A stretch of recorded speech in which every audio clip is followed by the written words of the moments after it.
नमस्कार, इस वक्त के बुलेटिन में आप सभी का स्वागत है। मैं हूं आपके साथ रहनुमा। चलिए आज की अहम खबरों पर नजर डालते हैं। साउथ कोरिया में हुए भीषण प्लेन हादसे में सुबह शाम की चक्री में पिसती रहती है दिन भर। माहवारी की पीड़ा हो या बीमारी की तकलीफें, किस्मत का लिखा है शायद, ये सोच के सब सह जाती है। मुख्यमंत्री भगवंत सिंह मान महिलाओं की इस पीड़ा को समझते हैं, इसलिए पंजाब के हर जिले में आयोजित हो रहा है महिलाओं के लिए फ्री हेल्थ कैंप, जहां उन्हें मिलेगा बेहतरीन परामर्श और इलाज, ताकि महिलाएं रहें पूर्ण रूप से स्वस्थ। 179 लोगों की मौत हो गई। हालांकि प्लेन में 181 लोग सवार थे, जिसमें से 2 लोगों को ही बचाया जा सका है। यह हादसा साउथ कोरिया के मुआन हवाई अड्डे पर रविवार को उस वक्त हुआ जब विमान का लैंडिंग गियर उतरते ही फेल हो गया और अचानक वह दीवार की फेसिंग से टकरा गया। इससे यात्री विमान में आग लग गई। बचाव दल ने 2 लोगों को सुरक्षित बाहर निकाला, जो चालक दल के सदस्य थे। स्थानीय स्वास्थ्य अधिकारियों ने बताया कि वह होश में हैं। अग्नि मिशन एजेंसी ने आग पर काबू पाने के लिए दमकल की 32 गाड़ियां और कई हेलीकॉप्टर तैनात किए। एजेंसी के मुताबिक करीब 1560 अग्नि मिशन कर्मी, पुलिस अधिकारी, सैनिक और अन्य अधिकारी भी घटनास्थल पर थे। वहीं परिवहन मंत्रालय के अधिकारियों ने बताया कि संचार रिकॉर्ड के उनके शुरुआती आकलन से पता चला कि हवाई अड्डे के नियंत्रण टावर ने विमान को उतरने से कुछ समय पहले पक्षियों के टकराने की चेतावनी जारी की और पायलट को एक अलग क्षेत्र में उतरने की अनुमति दी। अधिकारियों ने कहा कि पायलट ने दुर्घटना से पहले संकट संकेत भेजा था।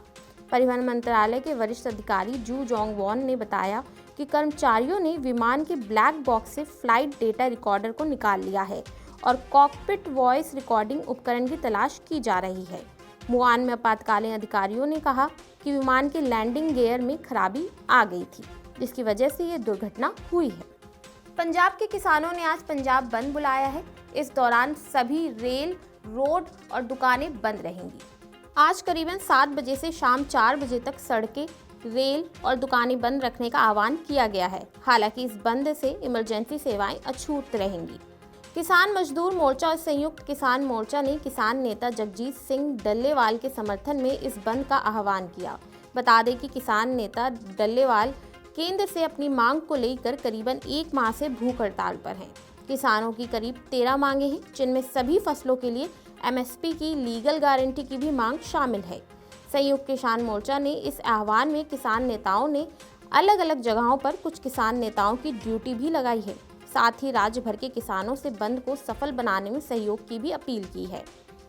इस बंद से पहले ही स्कूलों में बच्चों के विंटर वेकेशन चल रहे थे, इस कारण स्कूल बंद रहेंगे, जबकि पंजाब यूनिवर्सिटी ने अपनी सभी कॉलेजों में सोमवार को होने वाली परीक्षाएं मंगलवार को कर दी हैं। इस बंद से करीबन 150 ट्रेन भी केंद्र ने रद्द कर दी है। इसका कारण है प्रदर्शनकारी किसान सुबह 7 बजे से शाम 4 बजे तक कई स्थानों पर रेल पटरियों बंद करेंगे, जिससे यात्री और माल गाड़ियों की आवाजाही प्रभावित होगी। पूरा उत्तर भारत ठंड की चपेट में है। राजधानी दिल्ली में 2 दिन हुई बारिश के बाद ठंड और बढ़ गई है। IMD ने आने वाले दिनों में कोहरा और ठंड की चेतावनी जताई है। मौसम विभाग ने 30 दिसंबर, 31 दिसंबर और 1 जनवरी को हिमाचल प्रदेश और राजस्थान के कुछ इलाकों में भीषण शीतलहर चलने की संभावना जताई है। इस दौरान पंजाब, हरियाणा, जम्मू कश्मीर और राजस्थान के कुछ इलाकों में भी तापमान में गिरावट देखने को मिल सकती है। नए साल यानी बुधवार को इन सभी राज्यों में शीतलहर चलेगी। तापमान में काफ़ी गिरावट रहेगी। राजधानी दिल्ली में पिछले 3 दिन से धूप नहीं निकली है, जिसकी वजह से तापमान में लगातार गिरावट हो रही है। मौसम विभाग के अनुसार सोमवार को अधिकांश स्थानों पर घना कोहरा छाया रहेगा, हालांकि आसमान साफ रहेगा। दिल्ली में अधिकतम तापमान 18 डिग्री सेल्सियस और न्यूनतम तापमान 9 डिग्री सेल्सियस रहने की संभावना है। कश्मीर में मौसम की सबसे भारी बर्फबारी के कारण हवाई, रेल और सड़क यातायात बाधित हो गई है। लोगों को बिजली और पानी की आपूर्ति बाधित होने से कई समस्याओं का सामना करना पड़ रहा है। भारी बर्फबारी के चलते जम्मू श्रीनगर राष्ट्रीय राजमार्ग बंद कर दिया गया है। बनिहाल और बारामुल्ला के बीच ट्रेन सेवाएं निलंबित कर दी गई हैं। श्रीनगर से हवाई यातायात भी ठप हो गई है।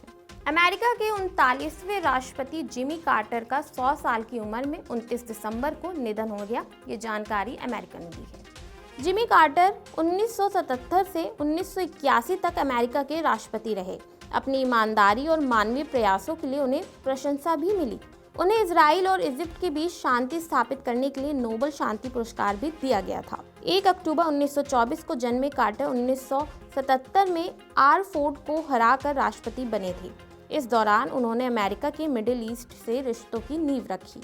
बतौर राष्ट्रपति उनके कार्यकाल को इजराइल और मिस्र के बीच 1978 के कैंप डेविड समझौते के लिए याद किया जाता है। इस समझौते के कारण जिससे मध्य पूर्व में कुछ स्थिरता आई। इसके लिए साल 2022 में उन्हें नोबेल शांति पुरस्कार से नवाजा गया था। जिमी कार्टर के निधन पर अमेरिका के राष्ट्रपति जो बाइडेन ने कार्टर को अपने प्रिय मित्र और असाधारण नेता के तौर पर याद करते हुए श्रद्धांजलि दी। अमेरिका के राष्ट्रपति के निधन के बाद परंपराओं के मुताबिक सरकारी इमारतों पर अमेरिकी झंडे को आधा झुका दिया जाता है। ये परंपरा व्हाइट हाउस से लेकर स्थानीय स्कूलों तक अपनाई जाती है। आधा झुका झंडे पूरे देश के शोक में होने का प्रतीक है। जिमी कार्टर के निधन के बाद सम्मान में 28 जनवरी 2025 तक झंडा आधा झुका दिया जाएगा। बिहार की राजधानी पटना में बीपीएससी छात्रों के प्रदर्शन में जमकर बवाल हुआ। पुलिस ने लाठीचार्ज किया जिसमें कई छात्र घायल हो गए, जिसकी वजह से आज बिहार में छात्रों के समर्थन में चक्का जाम किया जाएगा। बिहार लोक सेवा आयोग बीपीएससी के कथित प्रश्न पत्र लीक मामले को लेकर पटना में उबाल है। अभ्यर्थियों और आयोग के बीच अब लड़ाई आर पार की हो गई है। एक तरफ छात्र संगठन बीपीएससी प्रारंभिक परीक्षा रद्द करवाने पर अड़े हैं, तो वहीं बिहार लोक सेवा आयोग छात्रों की बात सुनने को तैयार नहीं है। पटना में बीपीएससी परीक्षा रद्द करने की मांग पर अड़े छात्रों की रविवार शाम पुलिस के साथ तीखी झड़प हो गई है।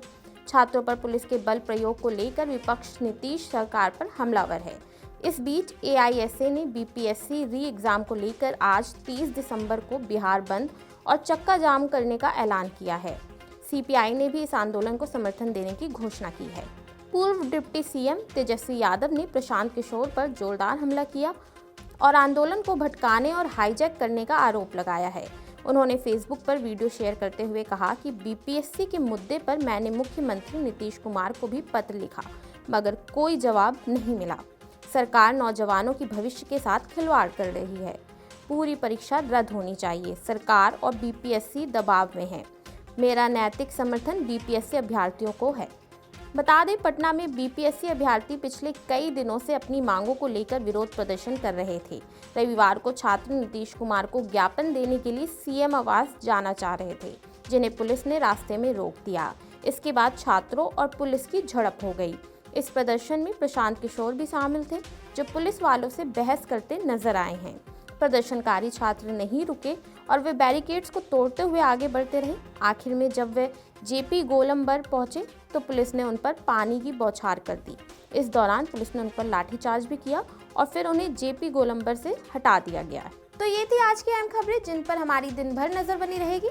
ऐसी तमाम देश और दुनिया की खबरों के लिए देखते रहिए नवोदय टाइम्स पंजाब केसरी।